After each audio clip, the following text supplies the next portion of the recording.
Good evening.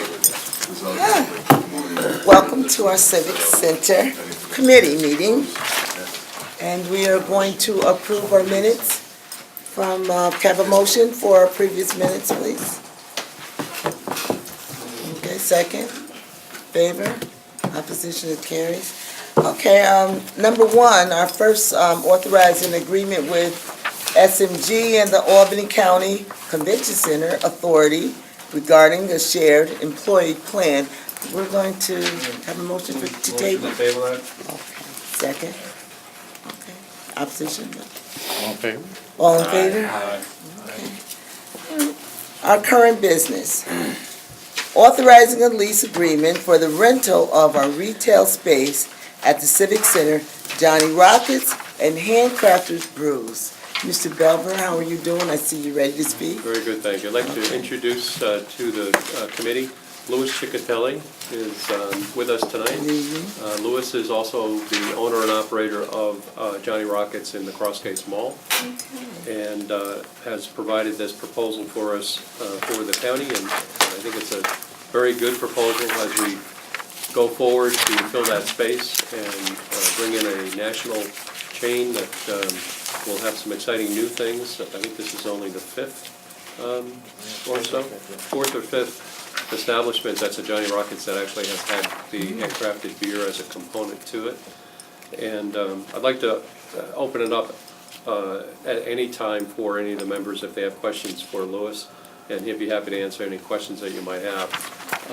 But the proposal that he put on the table for us, which is a minimum of $4,000 in monthly rent versus 6% of the gross sales, is a good deal. It has the potential of actually doubling and even beyond doubling what the monthly rent was at Wolf 111, and I think it probably will approach that.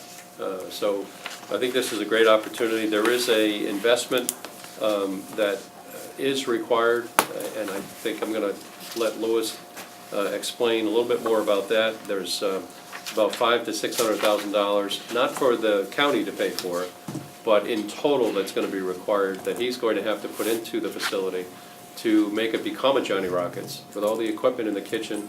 When Wolf 111 left, they took everything with them. They owned the kitchen equipment. There's no grills, there's no fryers, everything is gone. So the proposal that we have in front of us is an investment for the county to pay approximately $175,000 to $200,000 in equipment purchases, which would then remain the ownership of the county. And if for any reason, you know, and God bless him, I'm sure he'll be there for a long time, but if for any reason there is a need to replace him or if something doesn't work out, then the county will own that equipment, and we'll be able to bring someone else in. Much easier to be able to bring someone else in where there's kitchen equipment in place as compared to if it's empty like it is today. So the payback and return to get that money back, I think, is going to be there with this deal, with the structure the way it is and the additional money that we'll bring in. I think we'll recoup those dollars, and it'll be great to have what we soon expect to have in the way of a renovated facility with not an empty space but a national chain and a real good establishment. So, Louis, do you want to add anything else? Well, thank you for having me here to speak with you. I think Bob got most of it. Part of the problem for me as a small business owner is that $400,000 or $500,000, of course, is a sizable investment, and to put that kind of capital or in that spot is a strain. The previous tenant took everything, took shelves off the wall, took sinks off the wall. It is a stripped space. So not uncommon in other commercial ventures, the landlord provides some sort of rent credit or other sorts of incentive to come in there. So what I've asked to the county is the major kitchen equipment and stocking the bar equipment should run about $175,000 to $200,000. I don't have the exact number at this day. And that stuff, as Bob mentioned, will stay with the county. What this does for the county is, God forbid, it doesn't work for me, or I am not there, it makes your pool of new tenants even better, because they don't have to come up with that equipment again. So I think this is a good deal. Instead of paying the $5,000 a month, I'm offering 6% of the rent with a floor at $4,000. I did come in lower, but Bob and his negotiating skills did get me up there a little bit higher, and we did take the cap off of that amount. So, God willing, if it's a $2 million in sales, the county will end up with $120,000 in rent.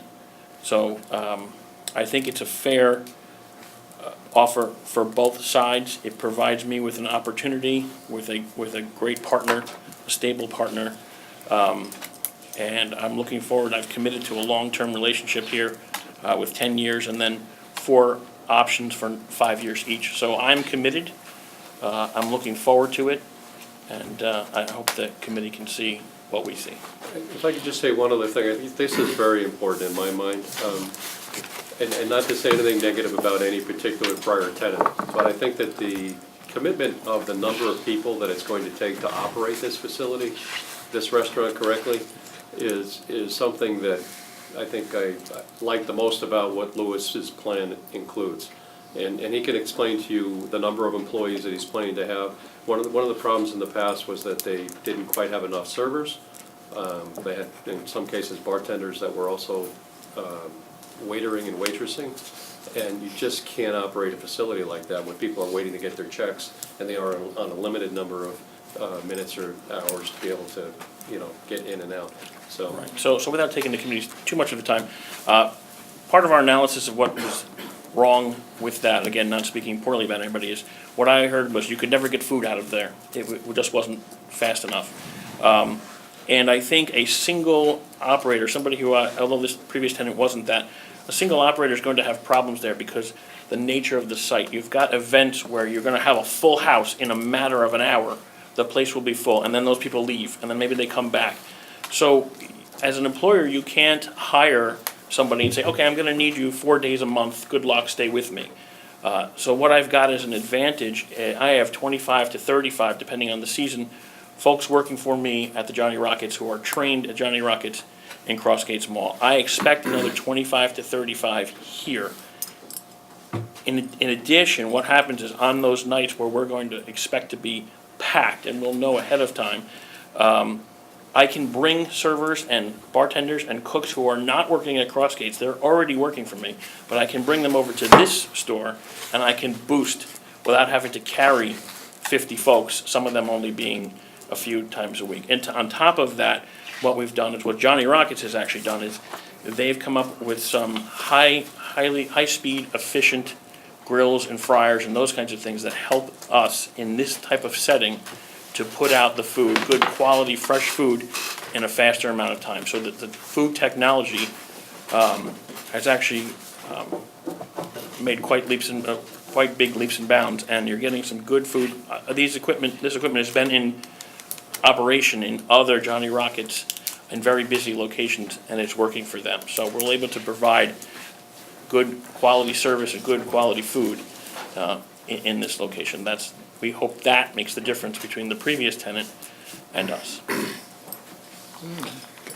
Just to be clear, you're making an investment here too. It isn't just the Yes, county. I just on want top- to make right, that correct. clear to So- the committee. So the county is coming up with 175 and 200. I expect that my initial investment on top of this will be about 300,000. Might be a little less, but about 300,000. Okay. Are there any questions? Is the bar part and the restaurant part gonna have normal business hours? Yes, we will be open All during the 7 week? days a week. Okay. I don't have exactly, but probably 10:30 or 11 till at least 9. If we see that there is downtown bar traffic, after event, we're gonna stay open in events till the Right. last person leaves sort of thing, or till the county tells us we can't. If there happens to be that area, becomes like the warehouse district where we've got lots of folks looking for places to be in the evening, we will stay open for that. So we will be open all the time. this is great too with the convention center, soon to be completed in March. there are going to be a lot of people that are going to be coming down the hill from the convention center looking for places to eat. 5 o'clock at night, a lot of them will be coming out from the meetings and conventions. And I think a lot will come down knowing that Johnny Rockets is there. Or they obviously will come down State Street, whether it's Jack's or one of the other restaurants that are there. But at the end of the day, it becomes a destination that people are going to go to. And I think that also helps fill some of the other vacant spaces like Pagliacci's and some of the other buildings as well. So I think it helps maybe create an economic impact and maybe future development will take place. Mr. Feeney? Yeah, I just noticed there's a termination clause. What did you come up with the figure 1.1 million? Is that just based on your experience with other locations? It's based on a bunch of things. It's based on the investment that I'll be putting in, the return that I expect, and those are the two major factors, yes. At Crossgates, when I purchased Crossgates, November 2013, our sales were 1.1. Last year, we closed at 1.5. So I've made some significant, and that's without raising prices. We've just changed our service model. I've gotten it better trained employees, and we've really tried to make a difference there. And at that location, you don't have craft beer and... No, we don't have any craft beer, any alcohol at all. There aren't many, if I talk to this a little bit, there aren't many Johnny Rockets with alcohol. You get them at the ballparks or Yankee Stadium, those kinds of things. So what the president of operations has thought would be good in this location is to have almost a dual brand. This handcrafted is not yet set in stone. It hasn't been trademarked by Johnny Rockets, but that's what we're shooting for, so that there's a dual brand, so folks can see that it's Johnny Rockets and get the family-friendly food and environment that they're used to, and also give you an idea that there's something different about this one, and that would be the handcrafted or whatever the final name ends up being. Provide a different experience than you're used to with Johnny Rockets. The look is not the same either. I think if you Right. could just explain that. There's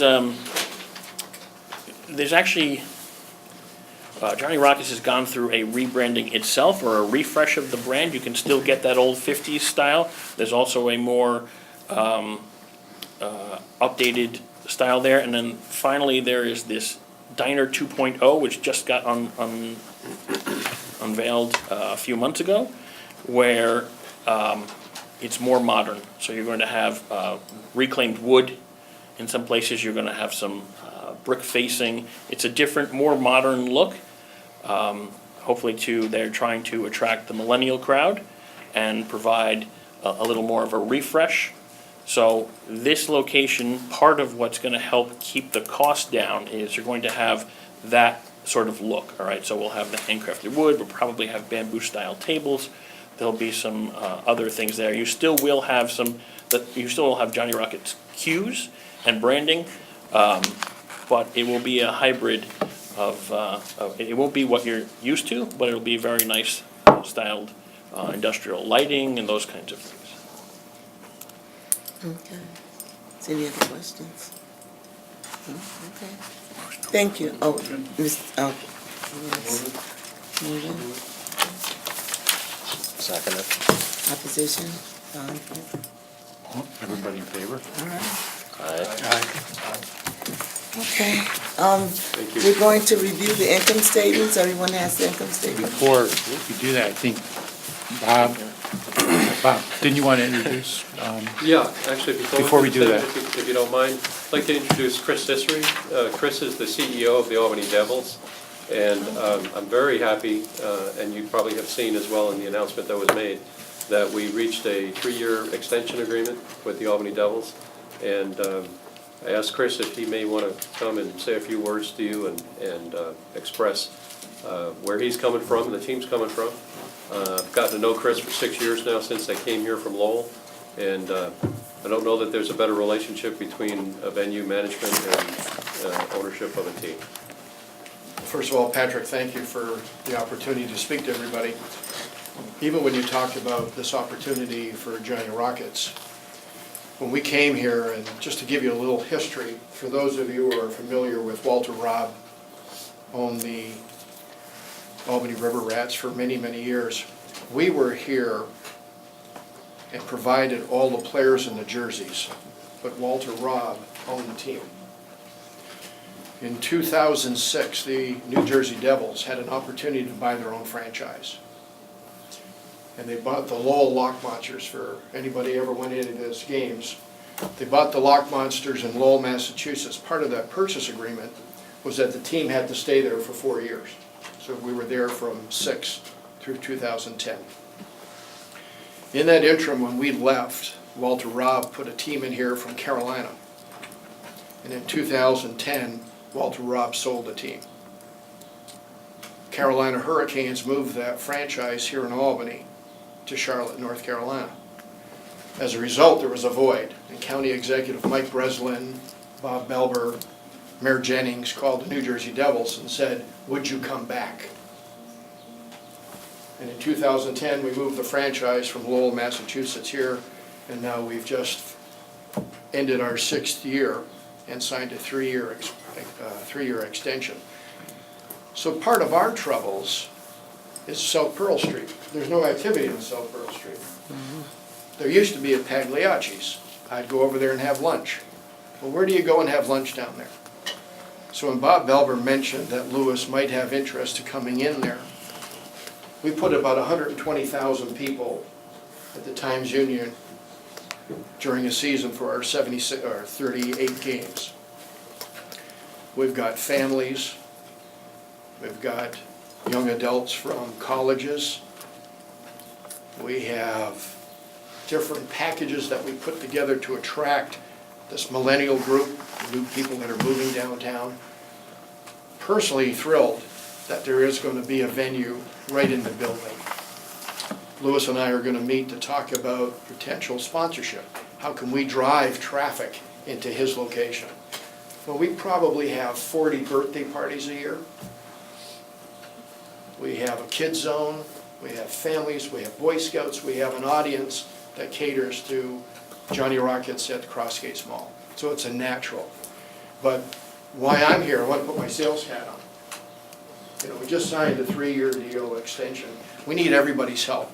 And at the press conference in 2010, when I spoke, people didn't know this, but I moved here in 1979. It was my first house with my wife up in Clifton Park. And the trees were about this size, and now today they're fully grown. So I said to everybody at the press conference, it's great coming home, being here, and to sign another long-term lease is great. But we need everybody's help here. So if you haven't come to a game, I encourage you all to. And when Patrick mentioned that I could speak, I didn't know that we were going to be 2-0 in the playoffs. And our average attendance was 4,900 this weekend. And when you think of what 4,900 people do to downtown Albany, parking, concessions, restaurants, all of that, I'm sure Lewis is pretty happy about those numbers.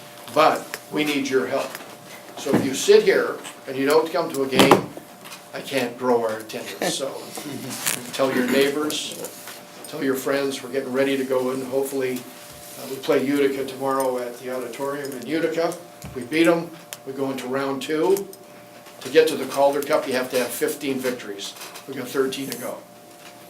We've hung the flag here in 1995. We're hoping to hang another one. So that's my spiel. I hope you'll come and support us. Thank you for that Thank you. opportunity. Thank you. Thank you. Thanks For you allowing so much. Thank Mr. you. Fishery to speak. He's got his. So in review of our financial statements, this is for the month of March. We had a good month. The MAC tournament was up over 11,000 people higher than what it was the prior year. The Devils team was up in March as well with attendance.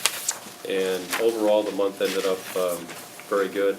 Year-to-date, our numbers are actually tracking about $100,000 higher as we currently sit. So I'm very optimistic, and with the future bookings that we have, that we should hit our numbers that we budgeted for the year. And it's looking good. That's good. Any questions? Motion to adjourn. Motion to adjourn. Thank you very much. Thank you. Yeah.